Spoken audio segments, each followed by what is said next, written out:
प्रेमानंद जी ने कुछ गलत तो नहीं बोला, वो जो उन्होंने बोला वो सही है। तो बोलने में भी शर्म आ रही है, सही बताएं तो मुझे लगता है ये चीजें नहीं होनी चाहिए। और प्रेमानंद महाराज जी ने बिल्कुल सही कहा है, बिल्कुल सही बात कर, सब कुछ ठीक है। लड़का भी ढूंढो, एक ही लड़का ढूंढो, शादी करने के लिए माँ बाप से मिलाओ, ऐसे नहीं कि लिविंग में रहना, उसके साथ रहना, ये गलत है। ये बहुत, ये आगे चल के आगे और नस्लों के लिए गलत जाएगा और गंदगी फैलाएगा। प्यार हो जाता है, मतलब शादी कर लो, आजकल का दौर पता कैसा है। और लड़की को बिल्कुल आगे बढ़ना चाहिए, और चीजों में बढ़ो ना, माँ बाप की सपोर्ट करो, दोस्ती करो, अपने घर तुम अपने घर रहो, अपने घर रहेंगे।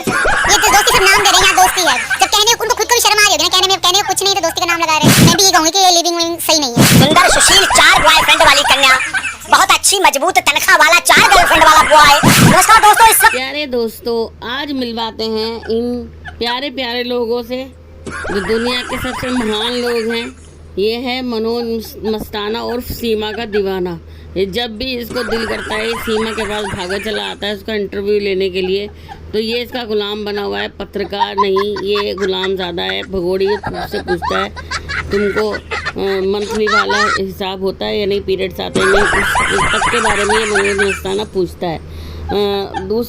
ये है दुनिया की सबसे घटिया औरत जिसे भगोड़ी का नाम भी दिया गया है, दुनिया वाले इसे भगोड़ी भी कहते हैं। तो ये हैं दूसरी शख्सियत जो बहुत ज़्यादा महान है। इन्होंने बहुत अच्छे कर्म किए हैं। इन्हें जो गौ माता दुनिया भर की खा के आ गई हैं और अब काली माता का रोल जो है इनको मिला है, वो भी एक तुच्छ से चैनलों पर। बहुत छोटे छोटे चैनल हैं, चैनल के बारे में प्रमोशन तो मैं नहीं करूँगी, लेकिन हाँ उन चैनलों को मैं देख के आ चुकी हूँ कि एक पे 800 कुछ सब्सक्राइबर हैं, एक पे 2000 कुछ सब्सक्राइबर है। उनकी हालात ठीक नहीं है, इसीलिए भगोड़ी को प्रमोशन करने के लिए अब कुछ एक गाना दिया गया है। तो दोस्तों अब और शायद मैं भी ये कहूँगी कि ये लिविंग सही नहीं है, किसी भी धर्म में ठीक नहीं है। आप करो, शादी करो जी। लिविंग गलत है। तू सचिन के साथ लिविंग में 10 दिन तक क्यों रही थी नेपाल में, ये बता भगोड़ी। प्रेमानंद जी ने कुछ गलत तो नहीं बोला, वो जो उन्होंने बोला वो सही है। तो बोलने में भी शर्म आ रही है, सही बताएं तो मुझे लगता है ये चीजें नहीं होनी चाहिए। और प्रेमानंद महाराज जी ने बिल्कुल सही कहा है, बिल्कुल सही बात कर, सब कुछ ठीक है। लड़का भी ढूंढो, एक ही लड़का ढूंढो, शादी करने के लिए माँ बाप से मिलाओ, ऐसे नहीं कि लिविंग में रहना, उसके साथ रहना, ये गलत है। ये बहुत, ये आगे चल के आगे और नस्लों के लिए गलत जाएगा और गंदगी फैलाएगा। प्यार हो जाता है, मतलब शादी कर लो, आजकल का दौर पता कैसा है। और लड़की को बिल्कुल आगे बढ़ना चाहिए, और चीजों में बढ़ो ना, माँ बाप की सपोर्ट करो, दोस्ती करो, अपने घर तुम अपने घर रहो, अपने घर रहेंगे। ये तो दोस्ती सब नाम दे रहे हैं, यहाँ दोस्ती है, जब कहने उनको खुद को भी शर्म आ रही होगी ना, कहने में कुछ नहीं तो दोस्ती का नाम लगा रहे हैं। मैं भी ये कहूँगी कि ये लिविंग सही नहीं है। सुंदर सुशील 4 बॉयफ्रेंड वाली कन्या, बहुत अच्छी मजबूत तनख्वाह वाला 4 गर्लफ्रेंड वाला बॉय। ये वो महान लोग हैं जो अपना ही बखान खुद कर रहे हैं, अपने बारे में खुद बता रहे हैं। ये मोहतरमा आज ज्ञान जो दे रही हैं हमें, खुद कितने रिलेशनशिप में रह चुके हैं इन्हें खुद भी पता नहीं होगा।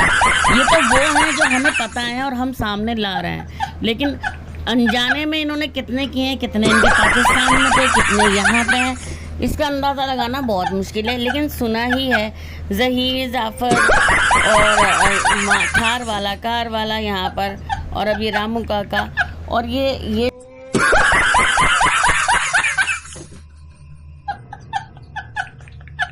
मैं उनको देखती रहती हूँ, सुबह शाम देखती रहती हूँ, मुझे तो उनकी कोई ऐसी बात नहीं लगी, वो सच की बात करते हैं। बाकी जो और हैं हालांकि मिला बुला के बात करते हैं, प्रेमानंद जी हमेशा सच्ची बात करते हैं, जो कहते हैं सच्ची कहते हैं। उनका हंसना, इस तरह बोलना, मतलब उनके चेहरे में चमक ही अलग है। प्रेमानंद जी के हम भी भक्त हैं, हमें बहुत अच्छे लगते हैं, और बहुत जल्द मीना जी उनसे मिलेंगे भी, उनसे मिलेंगे, उनके दर्शन करने जाएंगे जब जाएंगे।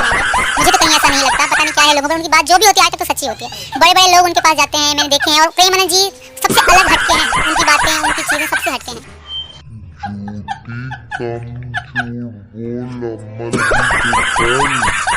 देखिए वो दिखावा नहीं करते, और जो बोलते हैं सच बोलते हैं, और मतलब इस तरह भक्ति में उनकी बातें आप सुनोगे ना, आपके अलग ही रोंगटे खड़े हो जाएंगे, आपके अलग अंदर की भक्ति जाग उठती है। तो इसलिए मुझे सबसे अलग ही लगते हैं वो। प्रेमानंद जी ने कुछ गलत तो नहीं बोला, वो जो उन्होंने बोला वो सही है। और शायद मैं भी ये कहूँगी कि ये लिविंग सही नहीं है, किसी भी धर्म में ठीक नहीं है।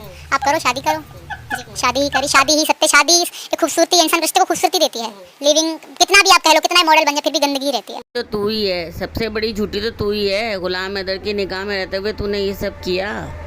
सब कुछ चला जाए फिर क्या फायदा परखने का, सब कुछ बचे ही ना तो क्या फायदा परखने का। नहीं, इसके तो हम भी खिलाफ हैं, हम भी इसका विरोध करेंगे। लिविंग का सही नहीं है। खुदा की कुदरत देख कि जिस बात को तू आज खुद बोल रही है तो वो खुद तू कर चुकी है, और तेरे मुंह से ऊपर वाला बुलवा रहा है। ये क्या, ये लिविंग आजमाना, ये क्या है? ये सही नहीं है। प्यार में पवित्रता बहुत जरूरी होती है। ये जो कह रही है, इसके दोस्तों इसके बारे में आपकी क्या राय है? क्या ये सही है? इसका पवित्र रिश्ता है? प्लीज कमेंट में जरूर बताना, क्योंकि जो ये कह रही है वो सच है, ये झूठ है। सही कहा है, आजकल का माहौल ही ऐसा है ना, आजकल का माहौल ही ऐसा है, और उनकी बात कोई गलत तो हो ही नहीं सकती, क्योंकि वो प्रेमानंद जी हैं जी। प्रेमानंद जी हैं, प्रेमानंद जी ने बिल्कुल ठीक कहा। लेकिन तू ये सोच, माहौल की बात तू कर रही है, जिसे अपनी बच्ची का होश नहीं कि मेरी बच्ची किसकी गोद में जा रही है किसकी नहीं, भगोड़ी कहीं की। संत हमेशा सत्य की बात जरूर करेंगे, सच्चाई की बात तो हमेशा करते आते हैं। तो उन्होंने किसी ने पूछा होगा, किसी ने कहा होगा, तभी उन्होंने ये बात करी होगी, क्योंकि मैं भी उनकी हर चीज देखती रहती, फॉलो करती रहती हूँ, तभी उन्होंने कुछ बताया होगा। और वो कभी गलत नहीं बोलते। झूठ बोलती है, कितना झूठ बोलती है भगोड़ी। तूने उनको फॉलो कर रखा था, तुझे उनकी बात क्यों नहीं पता कि उन्होंने क्या बोला? हाँ, बिल्कुल ऐसा उन्होंने किसी ने पूछा, उन्होंने जवाब दिया। तो ऐसी चीजें होती हैं और बहुत सारे उनके बाद लोग मसले लेकर जाते हैं। मैं भी उनकी चीजें देखती हूँ, कहीं पे सांसें जो मसाज होते हैं वो भी खराब निकलती हैं, कहीं कहीं पे तो कहीं पति भी खराब निकलते हैं। थोड़ी सास खराब होती है, पति खराब होते हैं। तूने ये नहीं बोला कि बीवियां भी खराब होती हैं, जो कि तेरे जैसी होती हैं। तेरे जैसी खराब बीवियां भी तो होती हैं, उनके बारे में भी तो बात कर। तेरे जैसी खराब किरदार की औरतें होती हैं, उनके बारे में भी तो बात कर। आजकल जो पतियों को मार रही हैं, तेरे पास अगर गुलाम हैदर होता ना तो तू उसका वही हाल करती जो ड्रम में पैक किया गया था, वैसा ही हाल तू भी करती। ये सांप से कटवाती, तू भी उसको ज़िंदा ना छोड़ती। ये हम अच्छे से जानते हैं। तेरे पास ये तो ऊपर वाले का करना था कि गुलाम हैदर तेरे पास था ही नहीं। वो जाहिल लोग हैं और उनकी भगवान रक्षा कर रहा है। आपको पता है कि उनकी किडनी नहीं है, फिर भी वो जीवित। उन्हें वो अपनी स्टोरी बताते हैं ना, तो कहीं अनबिलीव लगता है, यकीन नहीं होता। दोस्तों, प्रेमानंद जी ने जो भी बोला वो उस कैटेगरी में ये औरत भी आती है। लेकिन उनकी ये तारीफ़ें इसलिए कर रही है क्योंकि इसे इंडिया में रहना है, ये इंडिया की नागरिकता पानी है। अगर ये उनकी मुखालफत करेगी या उनकी बुराई करेगी तो वो ये लोग तो इसके पीछे पड़ जाएंगे। तो दोस्तों, ये जो है इस चाटुकारिता सिर्फ़ और सिर्फ अपने आप को बचाने के लिए कर रही है, नहीं। और इसका जो भाई है ना, उसे पता है कि एक बहुत बड़ी भीड़ का वो जो है उनके साथ में। तो परमानंद जी बिल्कुल ठीक कहा उन्होंने। परमानंद जी ने जो भी बोला बिल्कुल ठीक बोला। हम उनकी वो नहीं कर रहे कि उन्होंने गलत बोला। लेकिन ये भगोड़ी जिस तरह से जस्टिफाई कर रही है, इसके ऊपर जो दाग लगे हुए हैं, क्या वो उस चीज़ को इसकी बातें धो देंगी? क्या ये जो करके आई है पाकिस्तान में वो बातें इसकी सही हो जाएंगी?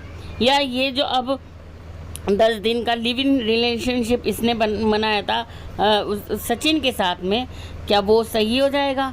आप बताइए। क्या ये लिव इन में रह के नहीं गई है? क्या इसने परखा नहीं सचिन को?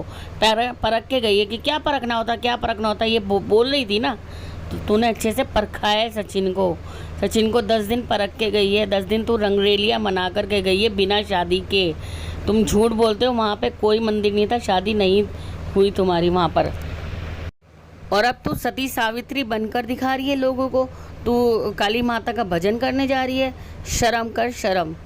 दोस्तों, इस औरत का क्या होगा क्या नहीं होगा सरकार जानेगी, लेकिन हम लोग तो बहुत अफसोस में है कि इस औरत को बहुत ज़्यादा छूट मिली हुई है।